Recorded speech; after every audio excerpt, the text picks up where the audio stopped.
Tazali compatissant. Yesu azotale la biso mabe na biso te mabunga na biso te, mais il est toujours là notre Dieu. Azotale sa biso bolingo na ye, azotale sa biso oyo nyonso ya malamu pour que toyeba kosala oyo ezali volonté na ye. Tika tobondela Yawe Nzambe pe topesa ye lokumu pe totikela ye place à gloire ayeba na koconduire biso pe apambola biso. Ya solo oza malamu. Oza malamu mpona biso. Oza malamu mpona baye nyonso batiaki eliki epai na yo. Oza malamu Yawe Nzambe mpona biso peuple na yo. Nzamba lola toye kopesa merci. Toye kopesa merci elombe mobali pona bolingo na yo Yawe, pona bonzambe na yo, pona protection na yo, obombi obateli biso toute la semaine. Oh kolala kolamukeza na ngomo mesano te. Nzambe na bibele oza nzambe oyo kela likolo na se pe ozali ko contrôler yango parce que yondo simbi mokili mobimba na sangu ya loboko na yo. Papa toye ko betelo tolo. Toye ko betelo tolo biso ba mama. Toye ko betelo tolo biso basi. Toye ko betelo tolo bisika nyonso zomi biso na pokwa lelo. Po toyebi ko lingi biso. Yawe yo kela biso nzambe. Okela biso basi na raison moko Père éternel. Oh Jésus, merci pour la faveur. Merci pour la grâce. Merci pour tozali basi. Merci pour la makambo minene pe ya kitoko Yawe. Oyo yo kana kosalela biso avant la fondation des temps. Tokoyeba ko mona ngo accomplissement nango. Tokoyeba ko vivre miracle. Tokoyeba ko tato la monene na Yesu. Tokoyeba ko lobaba ofe na yo Yesu Kristo parce que yo zali mokonzi pe mobiki sina biso. To invite yo molimo na Nzambe. Toyebi ko za deja wana. Totikeli yo place à gloire. Po yeba ko célébrer kombo na Yesu na pokwa lelo.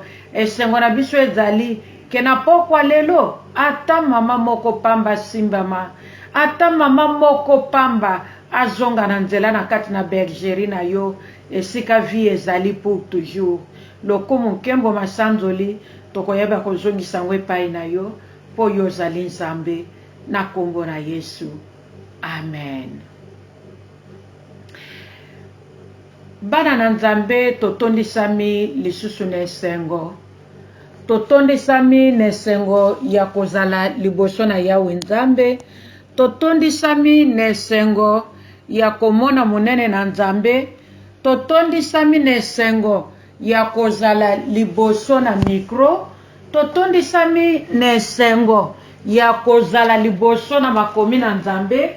Pona koyeba koloba de la part de Dieu afin que toyeba kosanzola Yawe Nzambe. Bien-aimé ezali esengo ya kozala mwana na Nzambe. Kozala mwana na Nzambe eza esengo po eza lipamboli. Kozala mwana na Nzambe ezali lipamboli yango esalaka biso esengo. Yango bien-aimé nazo simbama avant tokota na émission ya pokwa lelo na kosepela nanu koyebisa biso loko moko nazoyoka matangai na motema. Eza na nzembo moko ya tango akala mena yebaka yango. Eza ba nzembo moko ba mama na biso ba yembaka, ba koko na biso peut-être pe ba yembaka yango.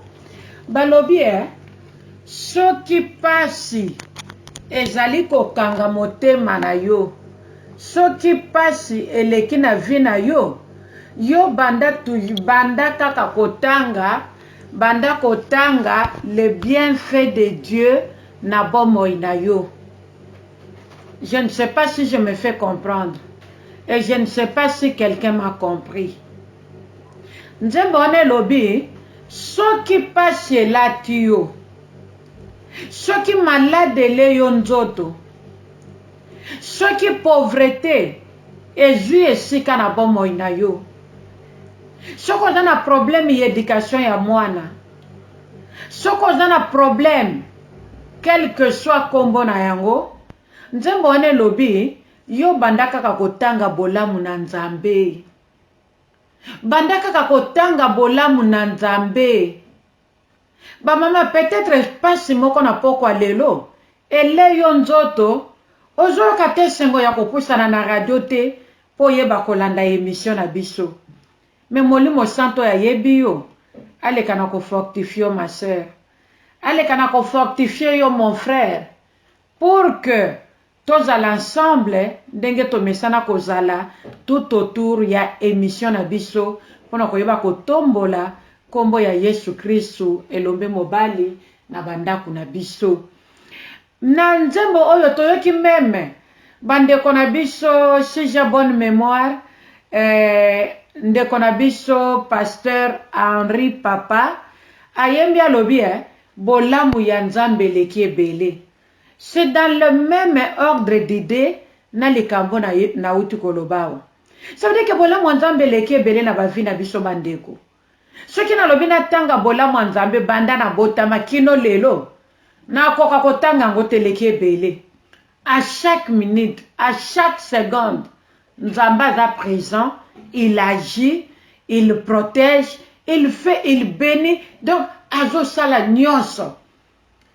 Nga nazomona, ma réalité ce n'est pas moi, mais c'est l'amour de Dieu, c'est la bonté de Dieu, c'est la faveur de Dieu, c'est la grâce de Dieu. Yango to pusani pona koyeba ko continuer na mama likambo na biso oto bandaki depuis la semaine passée.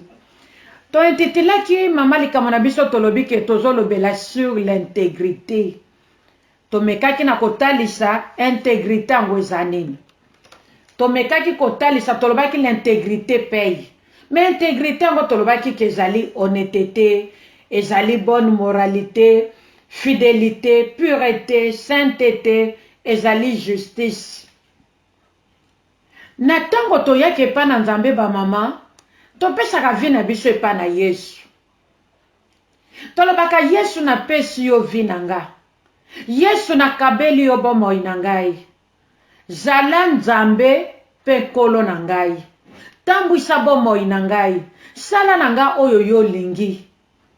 Ezala lisusu nga te. Décide na place na ngai. Yo ndezwa décision. Pe talisa ngai oyo yo zwi comme décision pe nga na sali lango. Mais est-ce que kino lelo bandeko na ngai ya basi toza honnête et pas na nzambe? Est-ce que kino lelo toza honnête, toza fidèle na maloba toyebisaki nzambe? Est-ce que lelo tozali pur, to garder pureté na biso et pas na nzambe? Est-ce que lelo to garder justice na biso vis-à-vis na nzambe oyo oya kelanga na yo à sa ressemblance to pe na lilingi na ye? Je crois que réponse kaka yondo yebi réponse nino kopesa na yawe nzambe. Nga pe na yebi nini na ko répondre na yawe nzambe na ngai. Tika molimo santo na nzambe ayeba kosunga biso. Bandeko tolobaki ke na kati ya likambo na biso tozalaki na deux exemples ya batu. La fois passée tolobelaki modèle ya mutu moko to ya ndeko moko oya précéda biso na vie oyo pe asi alongwe na se na moya wazongi na mboka tata na kombo ya papa Job. Totalisaki intégrité ya mwana mobali oyo. Jusqu'au point où tomonaki mwasi na ye akomi kotinde na kufa. Pona nini papa Job azalaki toujours intègre na nzambe malgré biloko nyonso ya vie na ye aperdaki en un clin d'œil. Asituki kaka bo biloko nyonso ekenda. Na bana ne 10 7 mibali basi misato. Élevage na ye, tout ce qu'il avait comme bien en un clin d'œil nyonso ekendeki. mais Bible toyekolaki histoire à Job dans chapitre 1 tolobaki que Job atikalaki intègre jusqu'au point où moi ça qui koyebisa mobali ti lelo yo ozaka ka ko garder ozaka ka nzambe mutapesaki nzambe mutazwaki lakela kaka nzambe mabe comme ça yo kufa mama tolobaki que moi si il y a Job azalaki moi si bololé. Elle n'était pas la sage-femme. Elle n'était pas une femme aide. C'était une mauvaise femme. Moi, c'est nini nango ya sage ya boanya aide nini yango. Akoiko luka liwa ya mobali na ye. Même so mobali yango na ba bien. Même so bana basi bakoli. Ataku tubaza mike. Moi, c'est nini yango. Banda jo wana na zo mi poser ba question na zo ba molimo santo aza bien. Tina tanga que histoire ya Job. Nana comprenate que moi si ya Job azaki bololé jusqu'à ce point-là. Le col matériel les a lisouté. A bossa dit que c'est Dieu qui avait tout donné. Parce que toyoka te que maman ya kende ko teka na winzi. Toyoka te que maman ya kende osala bilanga. Ça veut dire que c'est Dieu qui les avait bénis. Ça veut dire que tout ce qu'ils avaient venait de Dieu. Mais l'air kaka nyonso ekei, moi ça mone abalukeli mobali. Sûrement ka bando mona mobali bololé. Bande konanga to ça l'attention, to landa nzambe pona bien matérialité. Mais ngana yo mama, to landa nzambe po nzambe. To landa nzambe pona vie éternelle. Voilà maman. Objectif yangana yo ya kolanda nzambe d'abord po nzambe parce que ya za la vie éternelle. Talatina ngana landela kanzambe. Talatina ngana linga kanzambe. Suwe nangeza ke yo pe mama mo Kristo. Yo pe mwana ya peine d'histoire. Kota na vision oyo. Biso na nzambe suka awate. Me tokende na mboka nena kembo tokende na nzambe mosika. Totika l'intègre na yawe nzambe. Pour que toyeba ko vivre na mboka nena kembo dans son éternité. Yangonde eza capital ba mama ya koyeba kozala mwana na nzambe. Alors on a boye na koloba lisusu pona koloba que tozala basi na modèle ya moi cha Job te. Je me répète encore. C'était une mauvaise femme, une mauvaise conseillère. Elle n'avait pas de bonnes manières. Elle n'avait pas la connaissance de notre Dieu. C'est pourquoi on appelle des sortes de toujours wana nase na makolo na Yesu pona koyeba kozwa connaissance ya bonzambe. Po toyeba kozala lolenge nzamba lingi tozala. Yango nde grâce nzamba sali biso na peine de soir pour que mokolo Yesu Masia koya tozala baye toko rejoindre ye dans les airs pe toko yeba kokota elongo na ye na kati na mboka ya tata là où il y a l'éternité. Alors lelo tozokende lisusu kolobela na deuxième exemple tope na deuxième personne oya gardaki intégrité na ye epai na tata oya gardaki pe intégrité na ye epai na yawe nzambe. Mutu ya mibale tokotala ezali Yesu Masia. Peut-être mama koloba nengeni ni mama kende kotanga Yesu nzambe. Ole pesa biso be exemple ya batu lokola biso. Oui, je comprends ma sœur. Je comprends mon frère. Je comprends pensée na yo pe idée na yo. Je peux dire que tu as raison. Comme aussi, tu as tort. Je vais essayer de m'expliquer. Quand nous lisons la parole de Dieu, tozo monake, Yesu Masia na sena mokiliawa, azalaki 100% homme, pe azalaki 100% Dieu. Tokoyeba ko démontrer ango même na partage na biso ya lelo. Awa na mokili Yesu azalaki na ye lokola mutu normal. Et pourtant Nzambe mobimba atiki trône ya bokonji na mboka tata esika azalaki na ye kovivre mandimi kokita na mokili oyo mpona kobikisa yo na ngai. Parce que na lere wana moto asi akabwanaki na Nzambe. Tata na bolingo na atali alobi non. Moi je n'ai pas créé l'homme pour que nous soyons des ennemis. Je n'ai pas créé l'homme pour qu'il y ait séparation. En tout cas, tata tali, na bonzambe na ye, na bolingo na ye, na bonté na ye, na miséricorde na ye, na faveur na ye. Alobi non.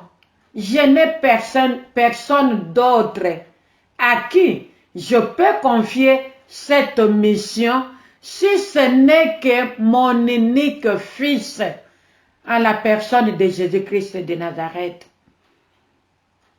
Tata kamati mwana na ye a confié ye mission. Toyebi histoire. Koya Yesu ayaki awa na sa mokili, akitaki na nzoto bonzambe te. Akitaki na nzoto ya yo na ngai. Ndenge mutu nyonso azalaka, ndenge Yesu azalaki. Ça veut dire, nalingana loba pardon bolimbisa, ndenge mutu nyonso azalaki, ndenge Yesu pa ayaki. D'ailleurs, Esaïe 53, ezoyebisa biso ke Yesu azalaki ne loko moko te. Ekokaki kotire mutu, regard ya moto epa na Yesu Nzambe. Ezala elateli na ye, ezala vie na ye. Awana se, il y a des gens qui étaient plus riches que Jésus. Il y avait des gens qui s'habillaient bien plus que Jésus. Bible lobi Jésus-Christ azaki ne lokote ya kwatire attention ya mutu epa na ye. Na tango tali ye na ndenge ya physique. Na ndenge tali soko tali ye na ndenge ya libanda. Et c'était ça Jésus-Christ. 100% homme et 100% Dieu. Voilà raison oyo tindi biso to lobela pe exemple ya Yesu. Soki ayaki na bonzambe, na ndenge kaka ya bonzambe, ya bomoto te, même lèk bayaki kokanga ye tango Judas tekaki. Il allait se défendre parce qu'il est Dieu. Mais pourquoi mitikaki? Bazwaki ye, tiba memisi ekulusu tina Golgotha. Pourquoi? C'est parce qu'il avait cette chair que nous avons. Andima ki pe likambwana. Parce que c'était la mission oyo tata tindela kiye awanase pe yandima kikoya. Comprenons que tozuye na sens wana. Alors, tango tozo tanga makomi na Nzambe na Matthieu chapitre 4 verset 1 tina 11 tolobi Matthieu chapitre 4 verset 1 kino na 11 bazoyebisa biso to tozomona ezali message oyo ezolobela biso sur la tentation de Jésus tope komekama ya Yesu Christ. Par là nous comprenons, nous confirmons ce que nous venons de dire tout à l'heure. Satan akoyi komeka Nzambe mokonzi pe mokeli na yete. Mais Satan atantaka mutu. Si Jésus n'avait pas ce corps, oyongana yo tozanango, Satan n'allait pas s'approcher. Et tout ça, c'était dans le plan divin. Nzambe tata yebaki, ke mwana nanga oyakei, aokutana na libanga. Na yebika okutana na libanga. Tata yebaki. Yesu pa yebaki po azanzambe. Il n'était pas ignorant de quelque chose. Alors, tozomona kezalaki komekama ya Yesu Christ. Tope tentation ya Jésus. Bible ezoyebisa biso ke sima ya kogene 40 jours na 40 nuits Satana ye komeka Yesu. Bandeko toyoka somo na kabakata ya likambo. Après avoir gêné 40 jours na 40 nuits, diable ye wana nyoka abendani apusani place Jésus azalaki. abandi ba numéro na ye, abandi ba film na ye, abandi ko boaka venin na ye. Soki ya solo zali mwana na Nzambe, bongola mabanga oyo mapa pe olia. Satan savait que Jésus avait faim. Ça veut dire que Satan savait que Jésus venait de jeûner pendant 40 jours et 40 nuits. Jésus n'a pas jeûné seulement la journée. Et le soir, ndenge biso atoto salaka na poko tomeli ata tia maya tia rouge na mwa lipa te zanga mateka. Non. Jésus lui avait jeûné et les journées et les nuits sans rien prendre. Même pas une goutte d'eau dans sa bouche. Comprenons bien, bien-aimés dans le Seigneur, l'amour qu'avait Jésus pour toi et pour moi. Même pas une goutte d'eau. Ça veut dire que 24 heures sur 24, il ne faisait que prier. Seul. Il n'avait pas un frère à ses côtés, ni un de ses disciples, mais seul, vis-à-vis de son Père. Tout ça pourquoi? Pour recevoir les directives, pour recevoir les révélations divines, pour qu'il puisse accomplir la grande mission que son Père lui avait confiée. Jésus 100% homme et 100% Dieu. Satan savait bien que Jésus avait faim. Yangonde loko liboso bandelaki. Soki ya solo za mwana na Nzambe. Bongola mabango yo mapa comme ça oliango. Jésus atali kaka. Azwi lisusu eloko mosusu ya mibale. Amemi jusqu'à na komema ye likolo montagne. Alors bio moni mokili mobimbo yo. Soki kako gumba melingai. Nyonso yekomi ya yo. Jésus rempli par le Saint-Esprit, rempli de l'Esprit du Seigneur, a eu autorité. A joué autorité, a béganié.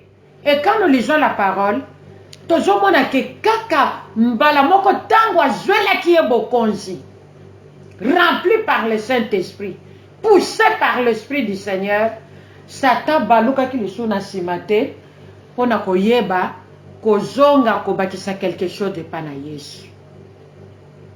Ta la victoire yelombe mobali. Satan longa, Yesu alonga Satana. Satana kenda azongela Yesu 2 fois te. Il avait vite compris que ce qui n'a tia mutu makasi olie kutuna rampe na mabele awande fena ngezwami.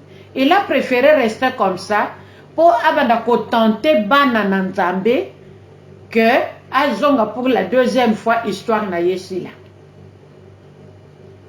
Dans la intégrité, il y a Jésus-Christ moto. Dans la intégrité, il y a Jésus-Christ. En tant que mutu, lokola yo pe lokola nga. Tentation ya likolo makashi. Wane zaki penda suku analibanga. Mais Yesu abengani Satana, abengani nyoka, azweli autorité. Pona koyebise ke ngana za Nzambe. Ngana za Nzambe, tu n'as pas ce droit-là de me parler, même d'ouvrir ta bouche devant moi. De quel droit tu peux t'approcher de moi pour me parler? Toi, mon ennemi. You ennemi nangai. Courage ni nozui ya kopousa na pembeni nanga. En quelque sorte, ferme ta bouche. Bien-aimé, Jésus connaissant bien son Père, que c'est lui le Créateur, connaissant bien son Père, que c'est lui qui a tout dans ses mains, Jésus ne pouvait pas céder il ne pouvait pas donner l'accès à l'ennemi de se jouer de lui. Jésus kokai kopé Satan à Satan sakana na été. Non. T'as la intégrité ya Yesu vis-à-vis na tata na ye. T'as la honnêteté ya Yesu. Parce que tango tata atindi, moi nandimi. Il devait garder cette honnêteté. Parce que le père ne l'avait pas forcé. Tata força qui était. Atindika qui était. Mais Jésus a yoka ki tata koloba. Pato saki mongongo ya tata. Alobi tata nakei. Elobi yo, elobi ngai. Je ne peux pas te contredire. Et tata était dans la joie. Son père était dans la joie. De voir son fils lui obéir. Le père était dans la joie. Moi naye a gardé intégrité wana. A gardé honnêteté wana. A gardé sainteté wana. A gardé justice wana. A gardé fidélité wana envers son père. Et la Bible, qu'est-ce que la Bible nous dit? Comme nous le savons bien aimés, Jésus garda son intégrité vis-à-vis de son père. Et son père, pardon, l'éleva et lui donna le nom le plus grand, devant lequel tout genou fléchit et que toute langue confesse que Jésus-Christ est Seigneur à la gloire de Dieu le Père. Et ça maloba toyebi totanga kango na Philippiens 2, 9 à 11.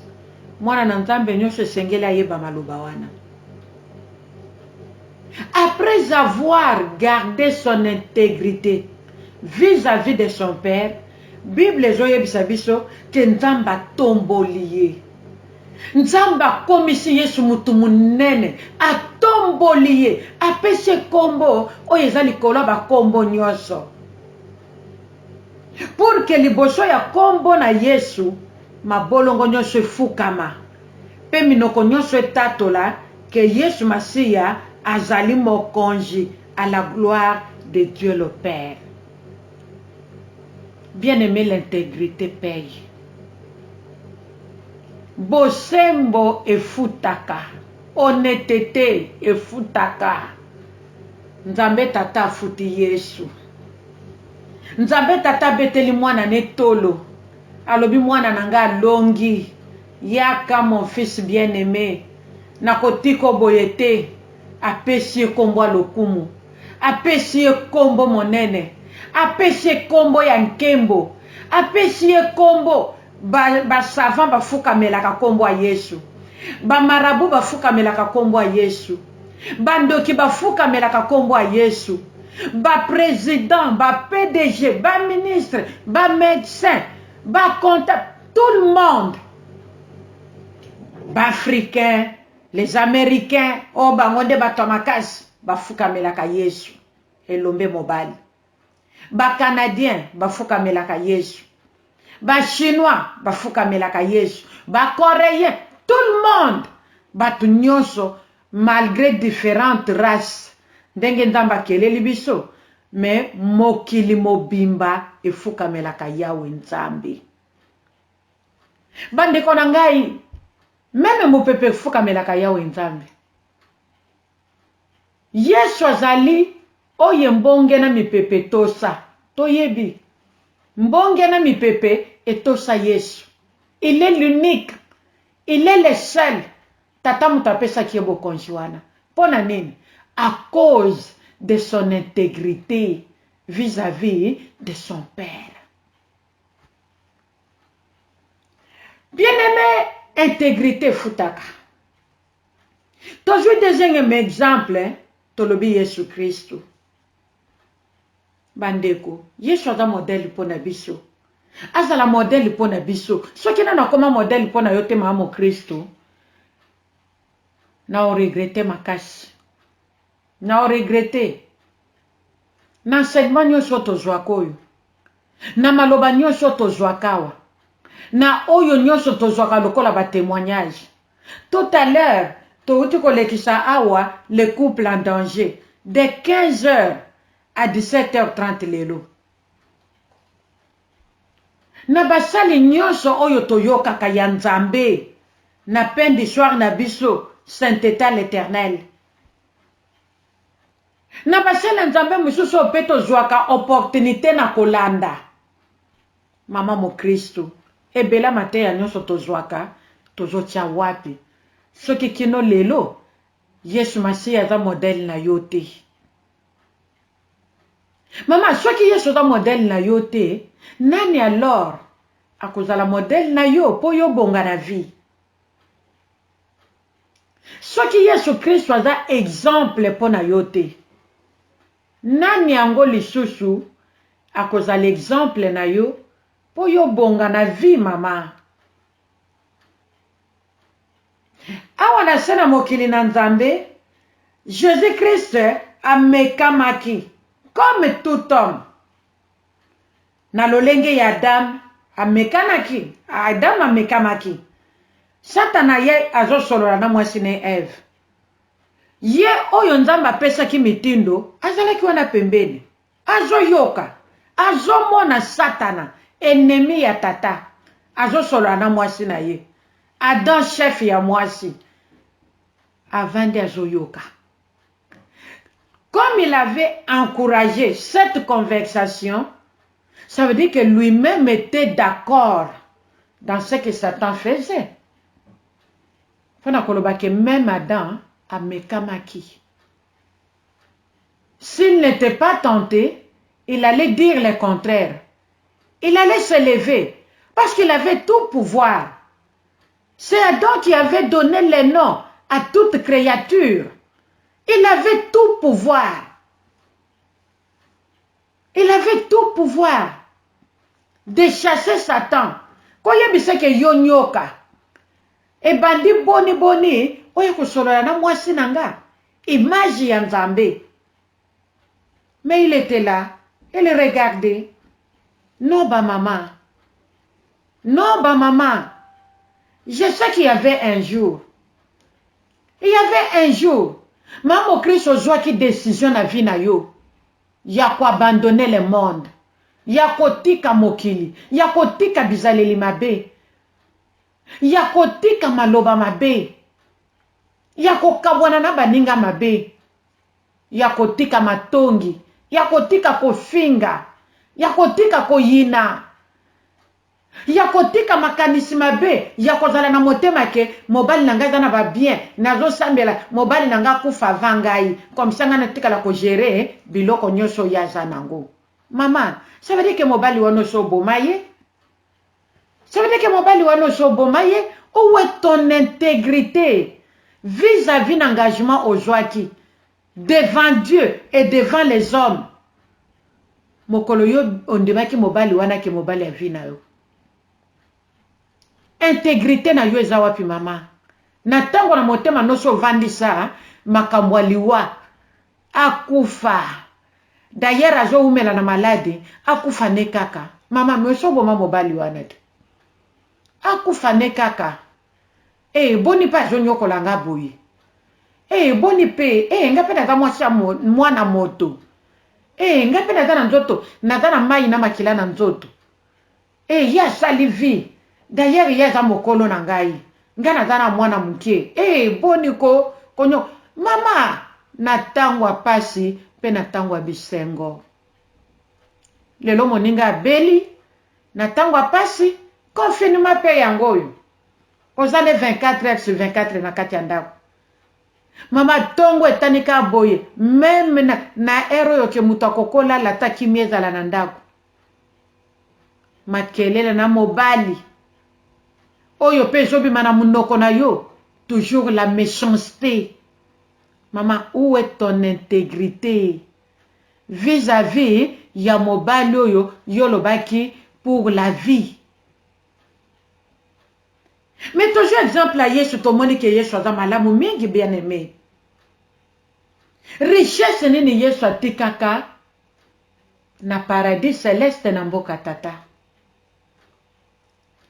richesse nini eloko nini ezanga kuna o Yesu akitelaki awa na se mpona koloba ke awa ezali bien par rapport ya kuna esika ya utaki.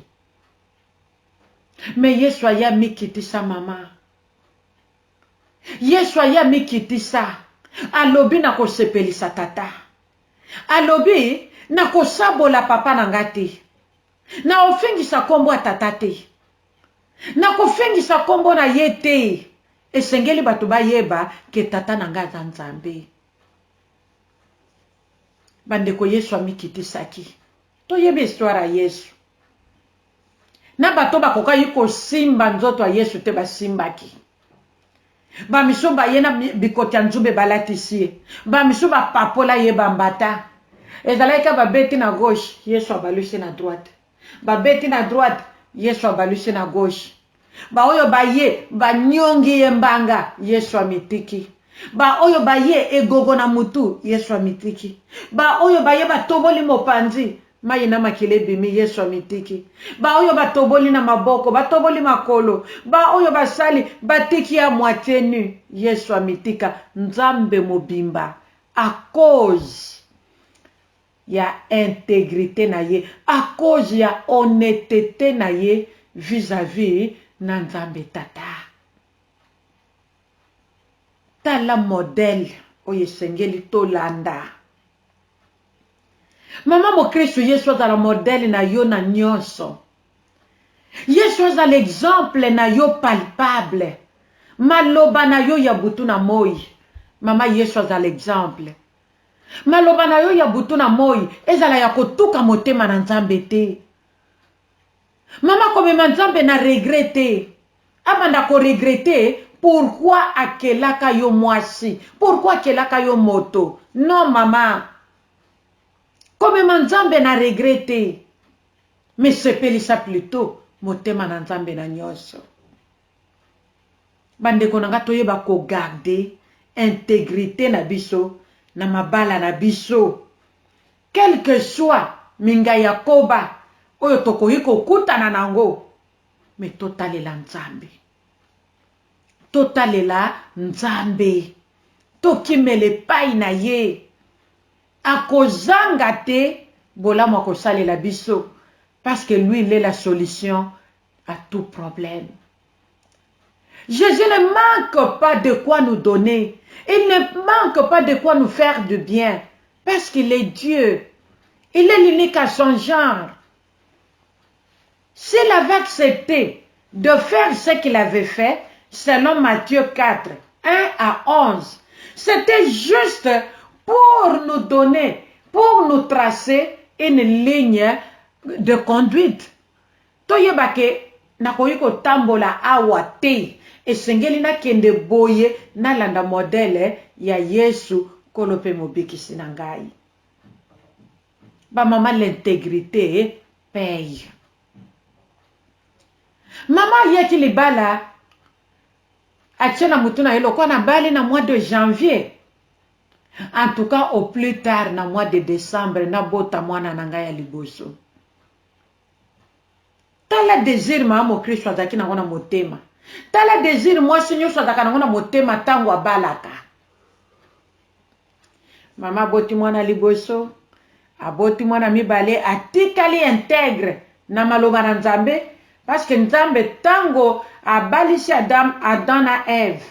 Alobaki na bango soyez féconds tango a créé bango oui. Abalisi bango pe. Alobi na bango soyez féconds, multipliez-vous et remplissez la terre.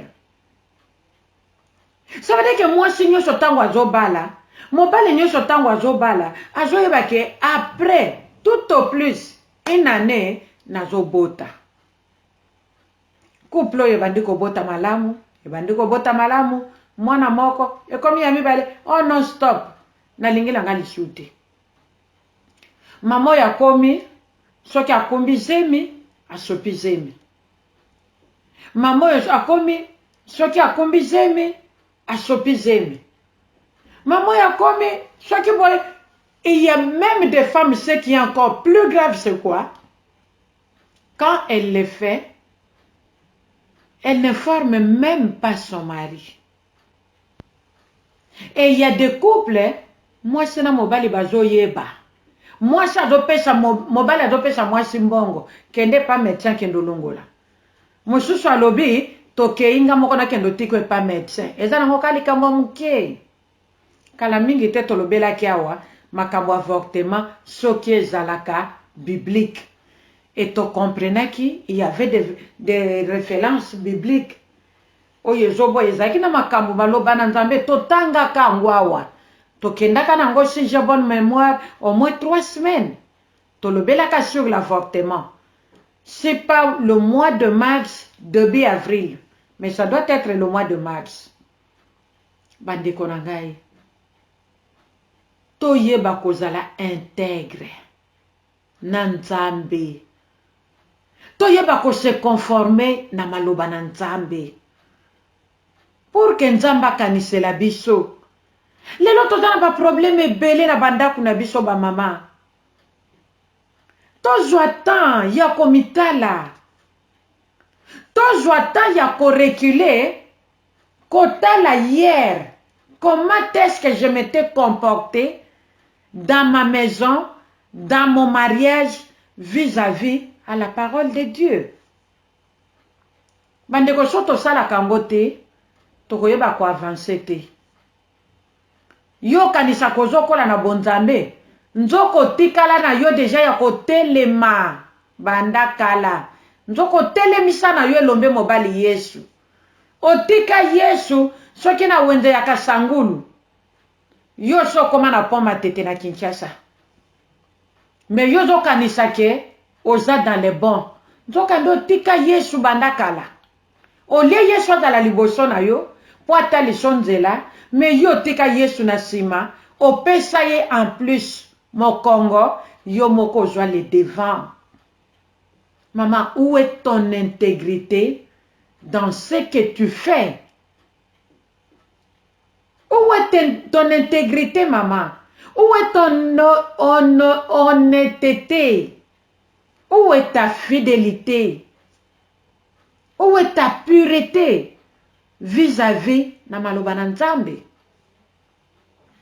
L'intégrité paye lorsque nous sommes conformes à la parole de Dieu.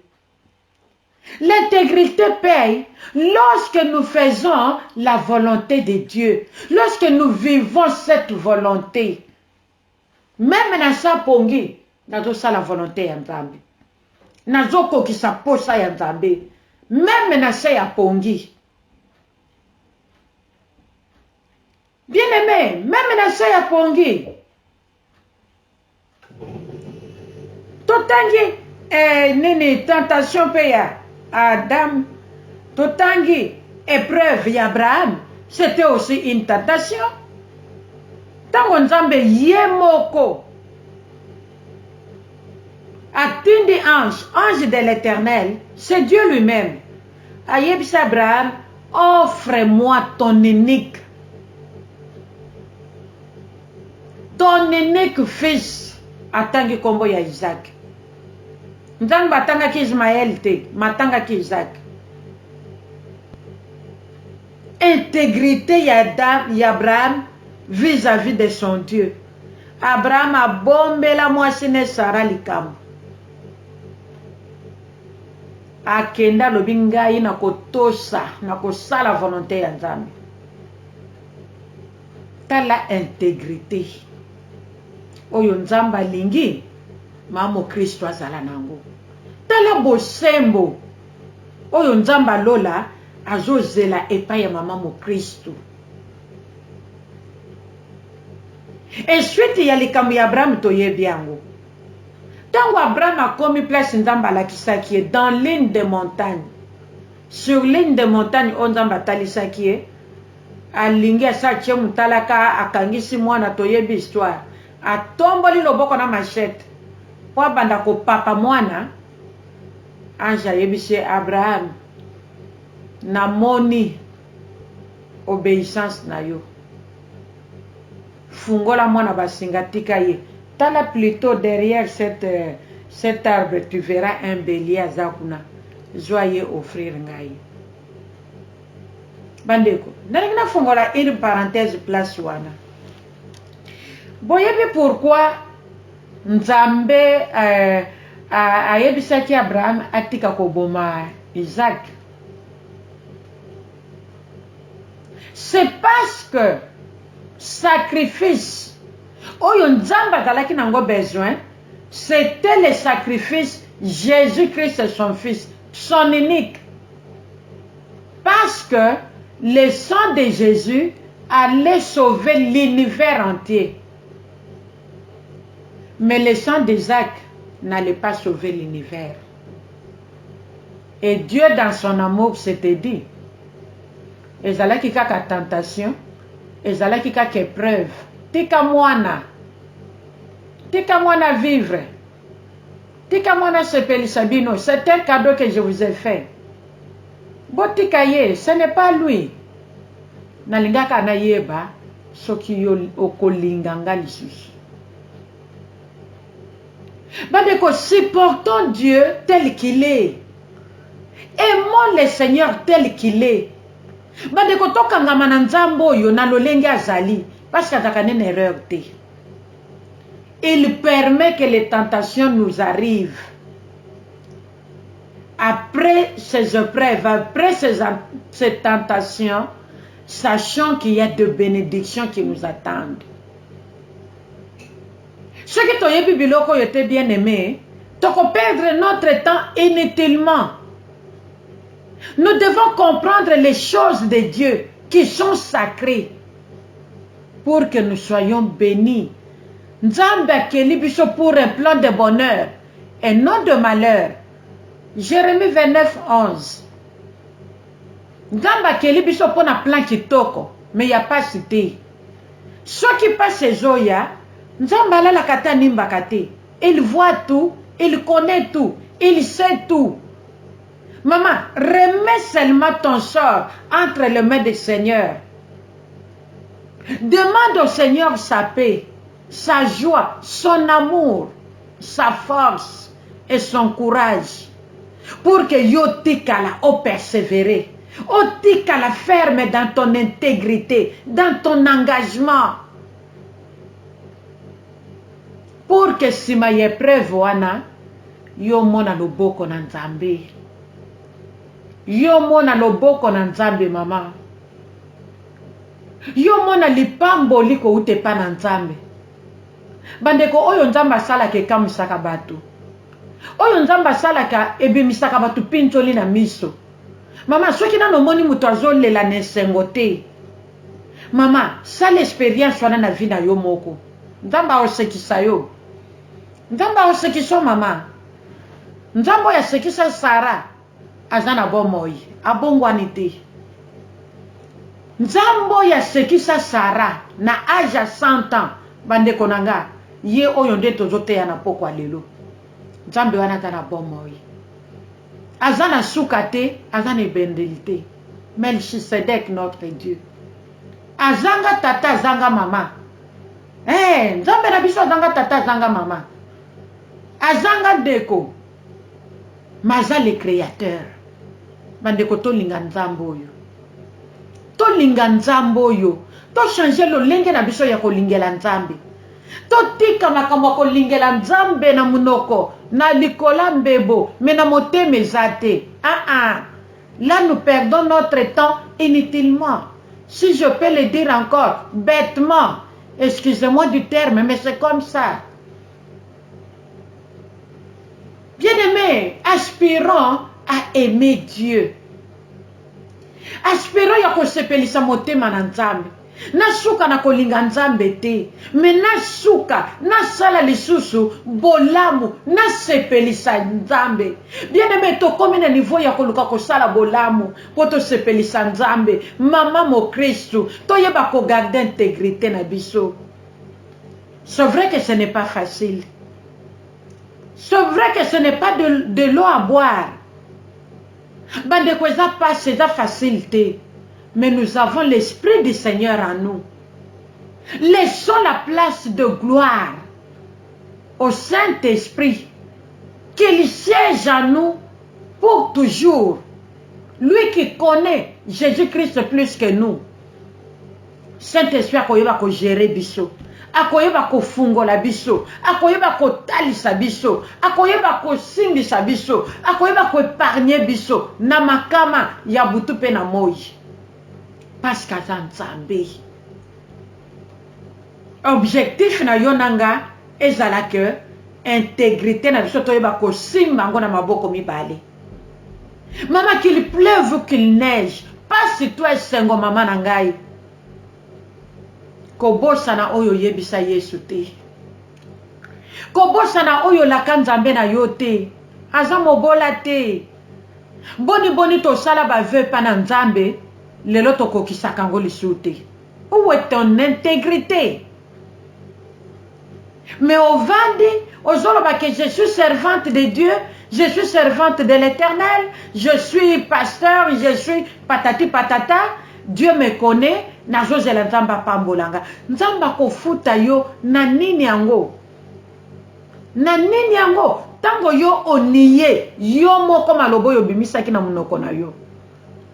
Quand tu avais pris tes engagements, est-ce que le Seigneur t'avait forcé? Il t'avait obligé? Moi, je ne crois pas. Nous avons un Dieu doux. Nous avons un Dieu doux. La douceur, c'est notre Dieu. C'est ses qualités. Notre Dieu est doux, bien-aimé. Il ne nous oblige pas. Il ne nous force pas. Bisomoko. Nzambe nga nako sala boy. Nzambe nga nako sala boy. Ngambe ngai nako soutenir ministère wana. Nako soutenir nako sala boy. Nzambe kiko yana yo. Nga nako zalaka toujours wana. Mama bando joa décision wana. O réalisa maloba wana combien de fois? Combien de fois ma soeur? Combien de fois mon frère? Yo joa landa biso en couple. Bino batu bozo landa biso en famille. Botika na yebisa bino avec joie que l'intégrité paye. Nzamba tomboli Yesu. Atomboli likolo na bakombo nyonso. Apesi kombo lokumu. Nzamba komisi Yesu mutu munene bandeko. Négligé par tout le monde. Qui pouvait s'accrocher de Jésus? Si ce n'est que baoyo balanda ki opona mapa mitano nambisi mibale. Si ce n'est que bayobazaki kolanda ye pona ba miracle. Abagana ko mona bikisi mutu. Ngape na okendela kende ko bikisama. Akangoli mutu. Tika ngape na kende akende ko kangolanga. Asekwisaki kuna. Tika ngape na kende akende ko sekwisangai. Batu balandaki Yesu avec profit. Ça ce n'est pas bon. Ça ce n'est pas bon. C'est là où nous avons l'habitude ya kolobane mission na biso que vie chrétienne ezali vie ya mutu yemoko vis-à-vis na Nzambe. Ezali vie ya mutu nyonso te. Eza vie ya masi te. Nga moko na Nzambe. Boni tomona kalelo. Camarade ke église te na téléphone toyokani. Lelo na lali bien te. Lelo modèle neige kwei. Lelo malile eza libanda. Balobi ke température eza ya kokita. Lelo na kena ngate. Ok, ngape na kena ngate. Comme ça na kendeka semaine prochaine. Et ainsi de suite. Non. La vie chrétienne ezali vie ya mutu yemoko na Nzambe. Parce que Nzamba lingi. Ngana talise ke naza intègre. Yo talise ke oza intègre. Biso nyonso to talise ke toza intègre. Na tango yo za intègre, ngana za intègre, ya za intègre, bango baza intègre, biso nyonso to komi intègre. Tozo koma une force. Bien-aimé, l'intégrité paye. Bible lobi na biso na Matthieu 4:4. Tango Jésus a lié autorité, Bible lobi que alors le diable laissa Jésus. Et voici que les anges s'approchèrent de Jésus pour le servir. Tango Jésus a longi tentation bandeko.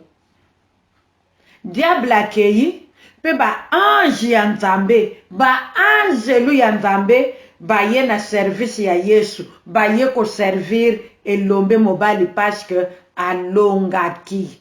Tope alongi Bien-aimé, tozomona comment et combien l'intégrité paye. Bien-aimé Bunda, na oyo ezo nyonga yo, na oyo ezo lelisa yo, kanga motema bandeko, luka nzambe, kangama na nzambe, tingama na nzambe, okomona loboko na nzambe kosala na kati na bomoi na yo. Bible ezoloba na biso résister au diable, il fuira loin de vous et vous garderez votre intégrité. Alléluia. Tokima, to résister, to boya moyini, aya na ba masengi nya na ye, to pe na ba tentation na ye, to boyango, to résister ye, to ndimango te. Etango biso toko résister, ako kima mosika na biso. Parce que ye pa kimaka tango to tindaka moto ko, akimaka. Ako telema te, tango yo ko tinda moto, ako kima mbangu. Ako kende. Et tango yazo kende, biso toko yeba ko bomba intégrité na biso na nzambe. C'est ça vraiment le temps favorable pour nous de chercher le Seigneur comme Jésus. Bien aimé tozala na temps. Pona ko yeba ko garder intégrité na biso, et sengel na biso tozala ka pe na temps ya ba prière na biso privé. Olamuki po yoki molimo na nzambe, o solo na molimo santo lobi sunganga. Na lingi na sala jeûne prière toute la journée, na lingi na sala ngo pendant 2 jours, na lingi boye molimo santo akoya ko sunga yo.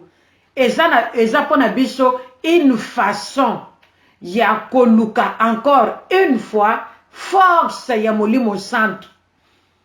Eza pona biso temps favorable pona koyeba koluka courage ya molimo santo pour que toyeba kozala na lolenge na Yesu Kristu. Mais lelo tozomona à cause ya kozanga musala, ndeko mwasi quelque part ba proposer ye pesa nga nzoto na yo, mama olia comprendre que za komekama naza mwana na nzambe, nzoto nange za temple ya Yesu, je ne peux pas, même lorsque tu es célibataire. Ne te dis pas que comme je ne suis pas mariée, je peux. Non. Maman comprendre que c'est tentation. So ba pimelo musala à cause ya tentation ya modèle wana. Mama tika zonga na ndako. Chama bolongo na se lelela Yesu lombe mobali. Yesu akopeso musala. Pona nini otikali intègre. Bomba kimoseka na yo. Milati sa ciseaux. Zela les grands jours, les jours de ton mariage. Mobali na ko yeba ko pambola nzambe, pa ko yeba ko offrir cadeau na mama na papa na ba parents na yo pona koloba ke na bali véritablement une femme selon Dieu et pour la gloire de Dieu. Ya solo bien-aimé, je crois que toyoki na bokebi nyonso pe topamboli kombo na Yesu Kristu. Ezala masapo apamba te toyoki, mais ezala lipamboli po na yo. Esalo bolamu. Emema yo dans la profondeur de notre Dieu. Pe tokoyeba komona